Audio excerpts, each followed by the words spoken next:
Merci à tous ceux qui ont pu faire le déplacement sur la terre donc, du pays des hommes intègres. Merci à vous tous, venus d'Afrique ou d'ailleurs, tous les hommes d'affaires qui ont foulé ce sol. On vous souhaite donc de passer d'agréables séjours, que ce ne soit pas juste la cérémonie, mais aussi des moments où vous pourrez tisser des liens et apporter beaucoup d'affaires à notre chère patrie. Avant donc tout propos, il faut qu'on puisse remercier Dieu. Le premier rendez-vous n'a pas eu lieu. Aujourd'hui donc, nous sommes là. Rendons grâce à Dieu de nous avoir permis d'être là en bonne santé et de tenir donc cette cérémonie d'installation du président du Conseil national du patronat burkinabé. Rendons aussi hommage donc à nos forces de défense et de sécurité, toutes les forces combattantes qui, par leur action, nous permettent d'être là, ici aujourd'hui, en paix, en train de communier, en train de dessiner l'avenir donc du Burkina Faso. Nous sommes là pour vous encourager et nous sommes là aussi pour vous exprimer toute notre gratitude. Comme vous l'avez dit, le secteur privé, hormis agricole, emploie plus de 2 millions de Burkinabés. Et nous ne pouvons qu'accompagner et être aux côtés donc, du secteur privé. Merci donc pour tout le soutien que vous avez pu apporter, donc, certes, à ce pays, à travers cette lutte que nous menons, par vos contributions diverses, des petits commerçants, des petits producteurs, jusqu'aux grands opérateurs économiques. Chacun a contribué d'une manière ou d'une autre à ce que nous puissions mener la lutte que nous menons aujourd'hui. Donc, merci à vous pour tous ces apports. Merci à vous pour les efforts consentis. Merci à vous pour votre résilience, parce que dans un contexte de guerre, nous savons bien que les affaires sont touchées en plein cœur. Mais vous continuez de résister et d'accompagner le gouvernement donc, dans sa vision. On ne peut que vous remercier pour cela. En plus des remerciements aussi, permettez-moi de vous décliner peut-être quelques visions et quelques souhaits donc, de l'exécutif pour que côte à côte nous puissions marcher pour le bonheur donc, des Burkinabés. Si j'ai bonne mémoire, il n'y a pas longtemps, en tout cas, nous avons fait l'effort de croiser beaucoup de couches représentant donc, le patronat burkinabé, et notamment donc, les banquiers, en mois d'août, si je ne me trompe, où nous avons souhaité à ce qu'on puisse avoir une nouvelle dynamique et qu'on puisse avoir des rencontres permanentes, tout ça pour soutenir le secteur privé. En ces termes, on s'était exprimé et nous avons souhaité qu'il y ait des propositions dans le sens que le gouvernement puisse accompagner le secteur des finances pour pouvoir créer de nouvelles entreprises. Tout ça pour le renforcement donc, du secteur privé burkinabé. Certes, jusqu'à ce jour, nous n'avons pas eu de réponse d'abord. Je vous le rappelle ici, chers banquiers, que je suis à l'écoute toujours. Parce que le gouvernement, par ma voix, donc, a souhaité que même s'il faille que le gouvernement puisse avoir des garanties sur certains secteurs, certains projets portés par les jeunes, nous allons le faire. Il faut qu'on discute et qu'on trouve un terrain d'entente pour que vous puissiez mener aussi vos activités sans trop de risques. Donc, je reste à l'écoute et j'espère attendre vos réponses avant la fin de l'année. Bien sûr. Aussi, permettez-moi que je ne suis pas économiste de formation, mais de la fonction que nous occupons, on est obligé d'apprendre l'économie.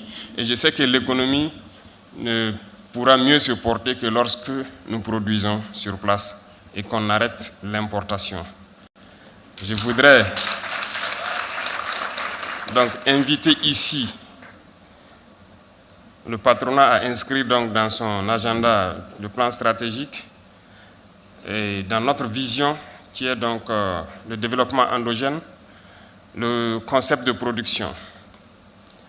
Parce que nous importons beaucoup et nous souhaitons qu'à partir de janvier, nous allons trouver les formules nécessaires pour que les importateurs soient des producteurs, qu'ils puissent contribuer au projet productif sur place ici. Donc ceux qui importent le riz, qu'ils se préparent à investir dans la production de riz. C'est ça aussi. Ah oui. Donc les gros importateurs de riz sont là. Parce que nous importons trop en Afrique. Nous importons trop, ce qui fait que nos richesses se retrouvent chaque fois dehors. Pendant que nous avons des terres, nous pouvons produire. Et je disais la dernière fois de passage au Sud-Ouest, j'ai pris le soin de passer par la route pour contempler beaucoup de bas-fonds non exploités. Et donc, je pense que selon les statistiques, en 2025, nous serons à 100 milliards d'importations de riz au Burkina. C'est inadmissible. Et je pense qu'en bon économiste, vous me direz que c'est improductif. Pendant que nous avons des milliers d'hectares de bas-fonds qu'on peut aménager. Donc, pour quelqu'un qui voudra désormais importer 10 milliards de riz, nous allons l'obliger à mettre 2 milliards dans un projet structurant où il va employer les jeunes. Et il en sera de même pour la plupart des produits de grande consommation, que sont l'huile, le lait et beaucoup d'autres choses, j'en passe.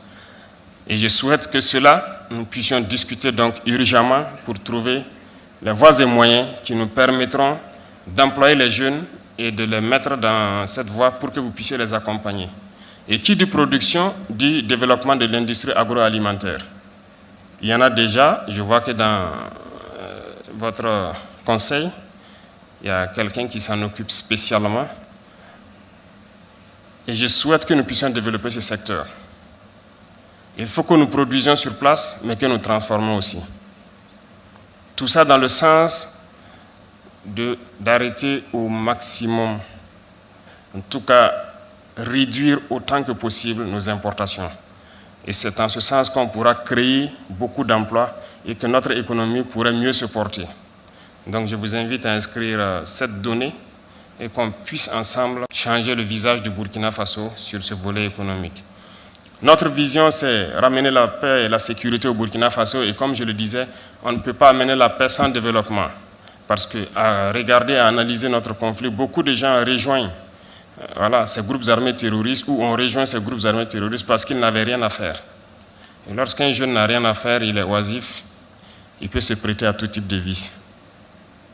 Et qui, plus que vous, pour développer le Burkina Faso? Vous avez embarqué dans cette barque de développement-là, et on ne peut que compter sur vous pour qu'ensemble on puisse réduire le taux de chômage au Burkina Faso et empêcher que nos jeunes ne se retrouvent dans le grand banditisme et aujourd'hui dans le terrorisme. Et nous comptons beaucoup sur vous pour qu'on puisse atteindre cet objectif-là. Donc la guerre et le développement ensemble. Enfin, pour les pays amis des différents patronats qui ont pu venir ici et pour tous les hommes d'affaires, les investisseurs qui sont là, c'est vous rassurer que le Burkina Faso est une destination privilégiée pour l'investissement. Le secteur est ouvert. Il y a beaucoup d'opportunités. Nous comptons certes sur nos propres ressources, mais vous êtes les bienvenus parce qu'il y a beaucoup de choses à développer ici en partenariat donc avec les patrons burkinabés. Et je suppose que beaucoup sont là ici pour tisser ces relations-là. Je vous souhaite donc de passer un très bon séjour, de pouvoir faire de très bonnes affaires jusqu'aux membres du gouvernement, bien sûr, pour ceux qui souhaiteront rentrer en contact avec certains membres de l'exécutif pour proposer leurs idées d'investissement au Burkina Faso. C'est un pays sûr, c'est un pays qui tient ses engagements. Ça, c'est très important. C'est un pays qui tient ses engagements et c'est un pays qui est en train de lutter pour être stable. Et même, ce message, c'est même aux investisseurs nationaux, de ne pas avoir peur. Le Burkina Faso est un pays stable qui tient ses engagements. Donc, venez investir, investissez au Burkina pour que nos jeunes puissent avoir de l'emploi et vous ne regretterez pas. Vous serez très bien heureux et très bien épanouis au Burkina Faso. En tout cas, soyez les bienvenus. Je souhaite que vous restiez quelques jours de plus, pouvoir tisser les bonnes relations et pouvoir donc accompagner donc nos patrons burkinabés pour qu'ensemble, l'Afrique puisse s'en sortir dans cette situation difficile de crise sécuritaire alimentaire que nous connaissons. Sur ce, je vais souhaiter donc bonne mission aux patrons, aux serviteurs des patrons, bonne mission aux membres donc, du conseil et souhaiter que la vision de la transition soit donc la lumière donc, qui va éclairer vos décisions futures. Bon vent à vous et que ces 5 ans soient les 5 ans de transformation économique du Burkina Faso. Vive le patronat burkinabé, vive la coopération en Afrique.